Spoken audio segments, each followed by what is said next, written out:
یار شمع کو بات آپ شمع آتی ہے، وہ اندھیرا نظر نہیں آتا تو آ جائے گا نا، آخر میں شمع بھی آ جائے گی. شمع ہی آتی ہے نظر آپ کو، اور کچھ نہیں نظر آتا. وہاں وہ کھمبے لگے ہوئے وہ نظر نہیں آتے، شمع نظر آتی ہے آپ کو.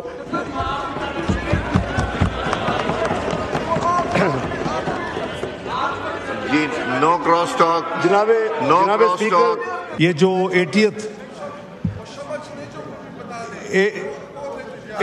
ان کو کہتا صبر کر لے، سب کچھ بتا دیں گے. اگر کائنڈلی آپ وہ جو بات جو کرنے آئے ہیں، جو آپ لوگوں کے سوالات یہ نئی روایات قائم نہ کریں کے اوپر UN جنرل وہی بات یہ نئی روایات قائم نہ کریں. میری بات سنیں، مجھے فلور دیا ہوا ہے، میں ان کی بات ہمیشہ سنتا ہوں. یہ میری بات سنیں مہربانی کر کے، آپ کو سب پتہ چل جائے گا. آپ صبر کریں ذرا، جب اس کی باری آئے گی تو اس میں بھی پتہ چل جائے گا، کوئی مسئلہ نہیں ہے. تو جو UN جنرل اسمبلی کا جو 80th سیشن تھا جناب اسپیکر، وہ پرائم منسٹر صاحب نے، میں سمجھتا ہوں کہ قوم کی بھرپور نمائندگی کی، اور انہوں نے جہاں کشمیر کا مسئلہ اٹھایا وہاں فلسطین کا مسئلہ بھی اٹھایا، جہاں انہوں نے دوسرے گلوبل ایشوز پہ ذکر کیا، کلائمیٹ چینج کا، وہاں پاکستان کا انڈس واٹر ٹریٹی کا خصوصاً ذکر کیا، اور یہ بڑی تفصیل کے ساتھ انہوں نے پاکستان کی نمائندگی کی. اور جب وہ سیشن انہوں نے تقریر ختم کی تو سب سے پہلے فلسطین کے جو وہاں نمائندگی تھی اور جو ان کے اپنا صدر اور وزیر اعظم کے بہاف پہ تھے لوگ، وہ The proceedings of the house are suspend کر دوں، اس لیے پلیز بات کرنے دیں. ایک امپورٹنٹ ایشو پہ ہو رہا ہے، میں پھر پروسیڈنگز بند کر کے منڈے پہ لے جاؤں گا سیشن.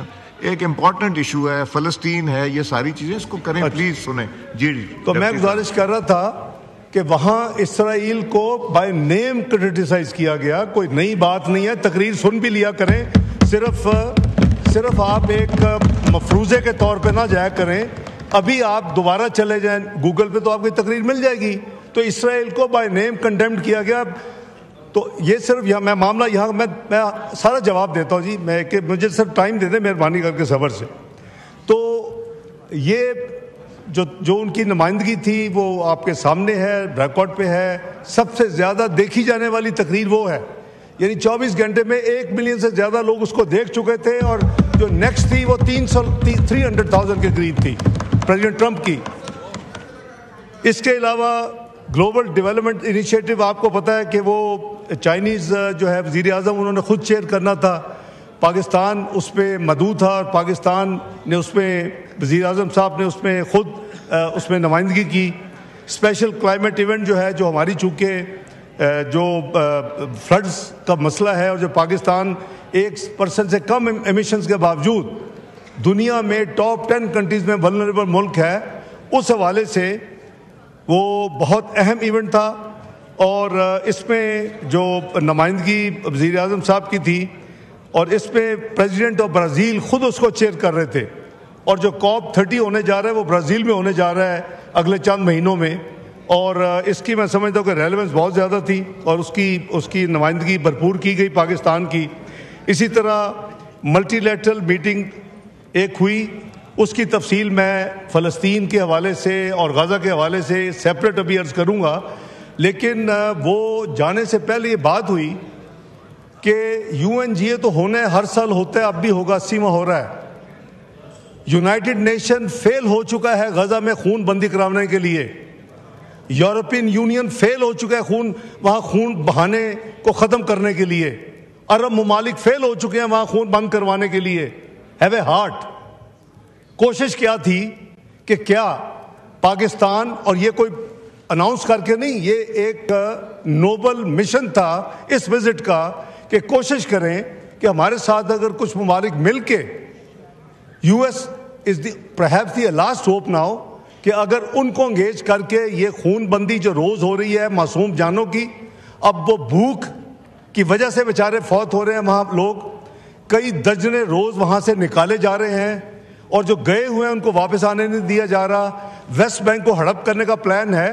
تو اس کے لیے ایک پلان تھا کہ کچھ ممالک اگر مل کے، تو پریزیڈنٹ ٹرمپ ہیں US کے، ان کو انگیج کر کے ان کو انوالو کریں کہ بھئی یہ اس وقت سب سے زیادہ تکلیف دہ مسئلہ یہ ہے فلسطین کا اور غزہ کا، اور جہاں وہ 64,000 لوگ شہید ہو چکے جناب اسپیکر، 1.5 لاکھ سے زیادہ زخمی ہو چکے پچھلے 2 سال میں، یہ درجنوں قراردادیں پاس ہو چکی ہیں یونائٹڈ نیشن میں، UN جنرل اسمبلی میں OIC کی قرارداد ہو چکی ہیں.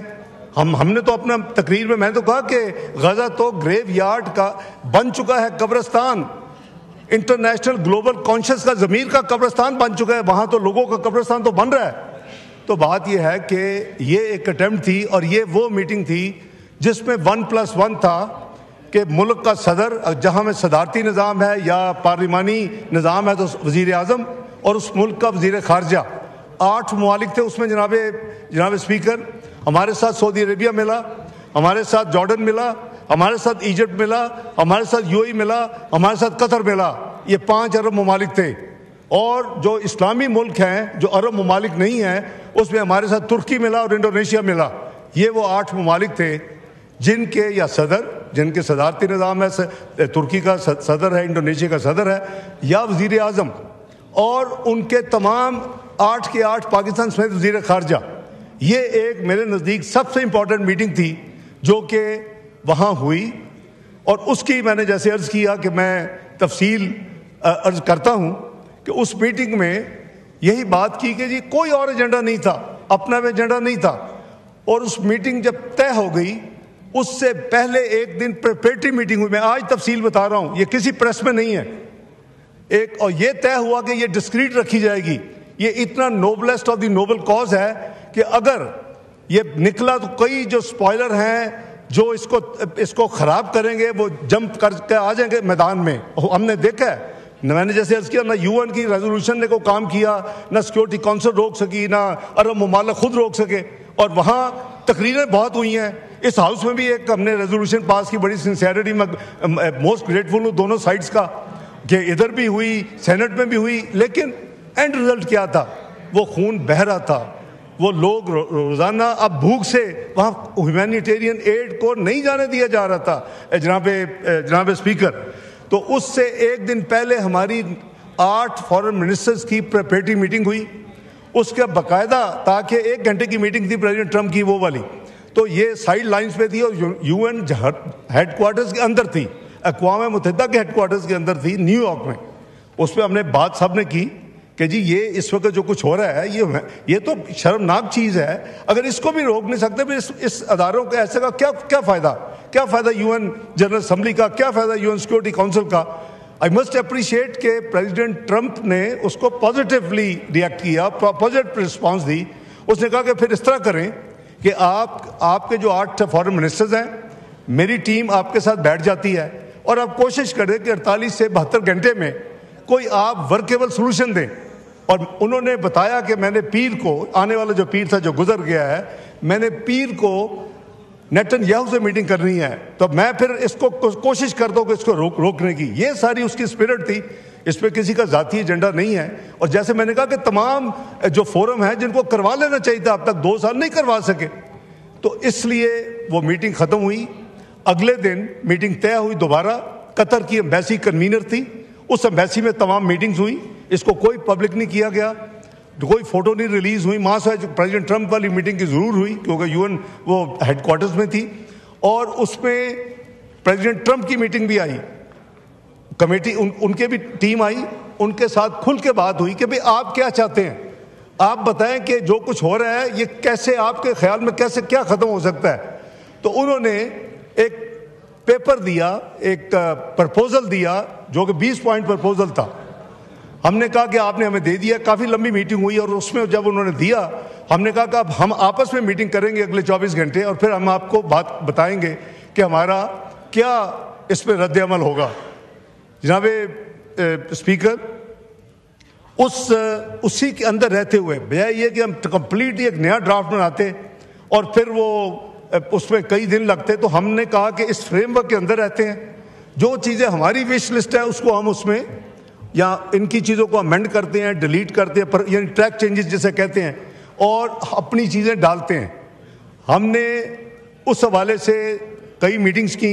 اگلے 24 گھنٹے میں 3 میٹنگز ہماری ہوئیں، ایکسچینجز ہوئیں، اور ہارڈ کاپیز ہم ایکسچینج کر رہے تھے ایک دوسرے کے ہوٹلوں میں، تاکہ اگر وہ نہ ہو کہ کوئی چانس ہے روکنے کا اس خون بندی کا تو وہ بھی ختم ہو جائے.